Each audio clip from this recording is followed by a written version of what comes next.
Olá pessoal, olha só, eu vim aqui gravar esse vídeo para explicar para vocês as atividades do livro sobre figuras de linguagem, tá? Que começa na página 22 e vai até a 25. Essas atividades valerão pontuação para a gente fechar a V2 aí do segundo bimestre, então não deixe de fazer. E envia para mim somente as respostas lá na plataforma, tá ok? Então vamos lá.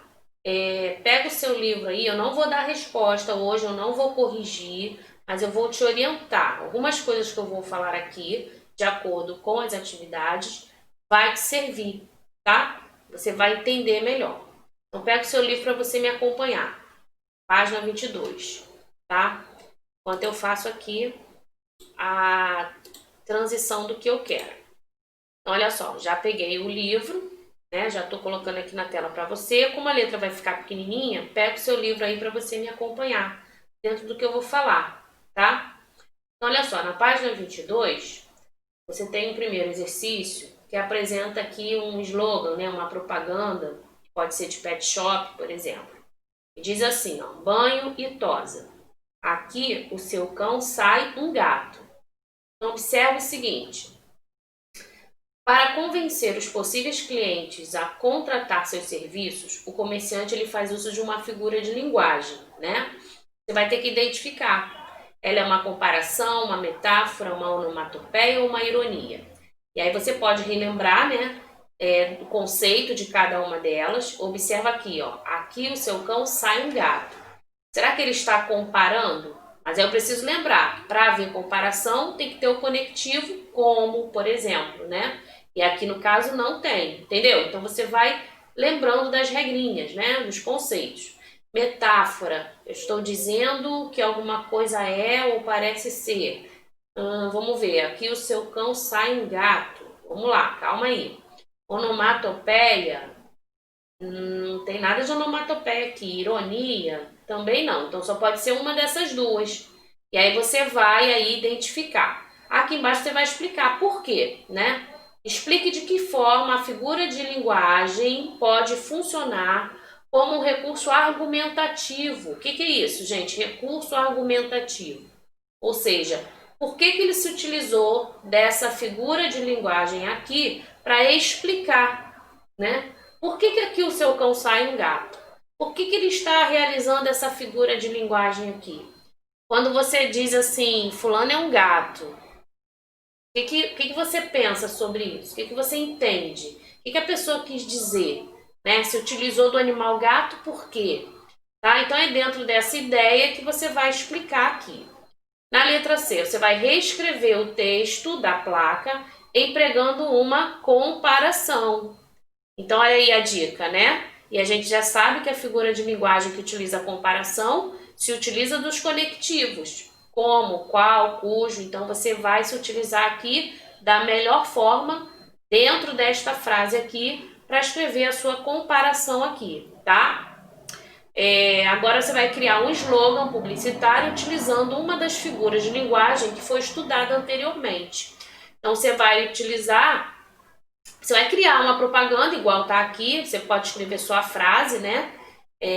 Só que você vai se utilizar de uma outra figura, ó, utilizando uma das figuras de linguagem estudadas. Então, dentre aquelas todas que a gente já viu, que eu já falei, apresentei na videoconferência, você cria o seu slogan, tá? A sua frase aí de publicidade, de marketing, ok?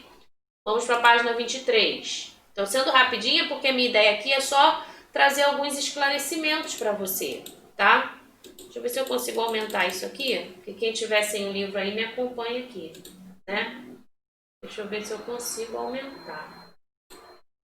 Está diminuindo. É o máximo aqui, gente, tá? Mas eu coloquei aqui para eu ir lendo e você acompanha aí, ó, página 23, tá legal? Então vamos lá. Aqui você tem um poeminha de Pedro Bandeira. E ele quer saber qual é o tema desse poema e pede para você identificar e classificar as figuras de linguagem que aparecem nele. Então, também, o poema diz assim, ó, vem que vai tentar, vem que vai voltar, vento vai ventar, a apagando num momento todo arrependimento de um vento tão ventado, de um momento tão demais, de um vento tão perdido que não vai ventar jamais. Ou seja, é um convite ao... Olha aqui, já está falando, né?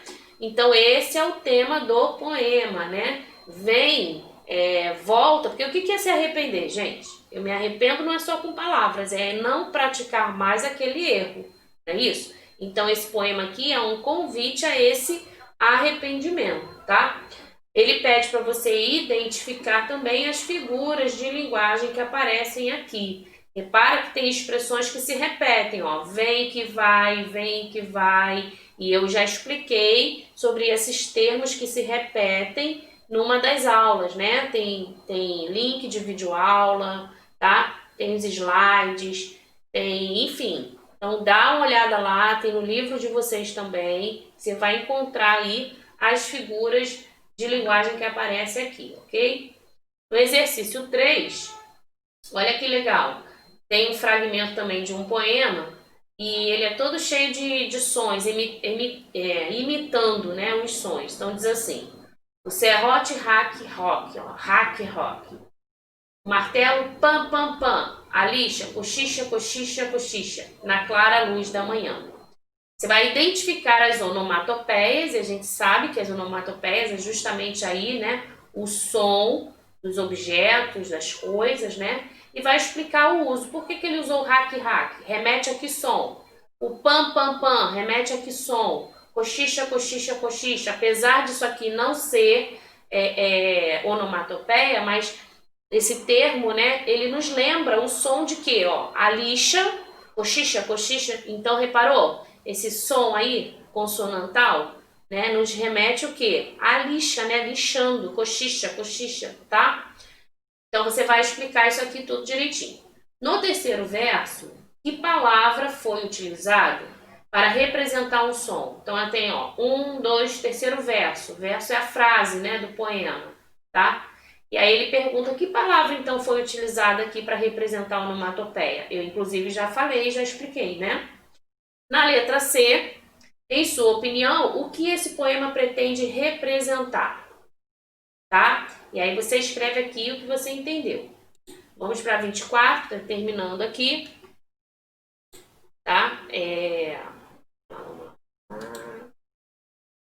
Sinal vermelho. Então, olha só. Se o seu boletim está um desastre, não desista, pois ainda dá tempo de recuperar. Primeiro dia de aula, onde os meus amigos foram parar, né?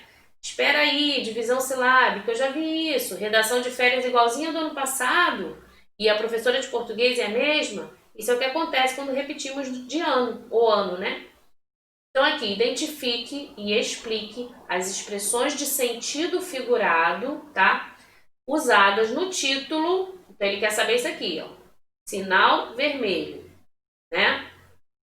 E na linha fina da matéria, essa parte aqui. Se o seu boletim está um desastre... Opa, o que ele quer dizer? Sinal vermelho e desastre. Repara, quando eu leio sinal vermelho, eu lembro do trânsito, né? E aí eu sei que aquele sinal vermelho significa o quê? Para, porque perigo, é proibido passar. Se você avançar, pode bater. Então é perigoso, não é isso? Muito bem. Então, sinal vermelho, ó, sinal de... né? Para porque tem perigo à frente. E o desastre aí?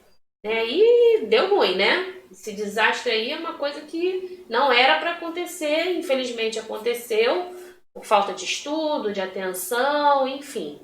Então é dentro disso que eu falei, dentro dessa explicação, você vai identificar e explicar as expressões de sentido figurado que estão sendo utilizadas, no caso, sinal vermelho no título, e desastre nessa linha fina aqui de baixo, tá? Então, fica mais fácil assim para você pensar agora e desenvolver sua resposta, correto? Na letra B, essas expressões teriam o mesmo sentido em outros contextos? Então, se eu pego o sinal vermelho e utilizo dentro de um outro texto, vai ter o mesmo sentido que nesse aqui? Não, né, gente? Porque aqui está se referindo o quê? A escola, boletim, nota vermelha, aluno que precisa estudar e tal. Se eu pego esse sinal vermelho e coloco num contexto, por exemplo, de tráfego, de trânsito, né? Aí é outro sentido, é outro contexto. Então muda, tá? Então explica isso aí.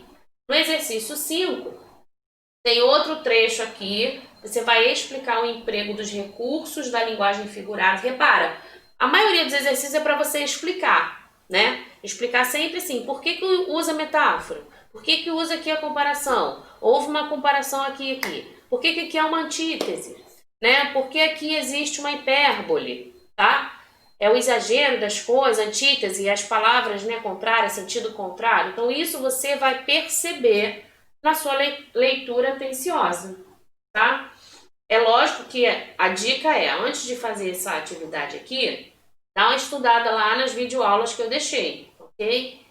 Faça anotações, tá? Então vamos lá. Mike briga todo dia com o despertador. Olha só, como é que alguém pode brigar com o despertador? Será que ele dá soco no despertador? É isso que está querendo dizer aqui? Não, né, gente? É justamente a dificuldade que ele tem para levantar, para acordar. Tá ali o despertador tocando e ele tá ali brigando. Ai, tem que levantar, não quero, tô cansado, tô com muito sono, enfim. Então existe aí uma briga, né? Entre aspas, porque é um sentido figurado, tá? Então você vai ler aí e vai responder A, B, C e D, tá bom? Muito bem, vamos finalizar aqui na 25. Ah, e essa também é legal, que são aquelas tirinhas. Lembra que eu trouxe tirinhas na, na nossa videoconferência? Então, e por incrível que pareça, foi até coincidência. Ó, a mesma tirinha que eu trabalhei na videoconferência está aqui no livro. Eu não tinha nem reparado, né? Que era a mesma. Tá? E a outra aqui de baixo também. Ó. Então, ficou fácil para vocês, né? Duas aí já foram explicadas, né? Já foram dadas lá na videoconferência. O link da videoconferência está no fórum, então você também pode pegar o link da videoconferência e assistir, né? Antes de fazer as atividades, porque querendo ou não, a videoconferência é uma aula. Tá legal, gente? E aí, o que você vai fazer? Não precisa mandar isso aqui na plataforma como imagem, porque fica ruim para eu imprimir. Então, envia para mim somente as respostas, tá? Coloca lá 1A, 2A, 3A, entendeu? Fica muito melhor. E aí evita também esse monte de figura, de imagem, né? Por exemplo, aqui, número 6 da página 25, na letra A. Então, você já põe a resposta. A letra B, já põe a resposta. Na letra C, né? Essa tirinha diz isso, quer dizer isso. Tá legal? Você vai identificar qual foi a figura de linguagem utilizada aqui em cada tirinha. Tá? E aí você dá e explica, né? Acho que fica melhor assim. Tá bom, gente? Então deixa eu voltar aqui. Deu para entender? Acho que ficou mais claro assim, né? Agora dá para você fazer o trabalho tranquilo aí do livro, tá? Então faça, envia para eu corrigir, para eu lançar essa nota, para a gente fechar um segundo bimestre aí bem legal, com boas notas, tá bom? Tchau, tchau, turma. Fica bem.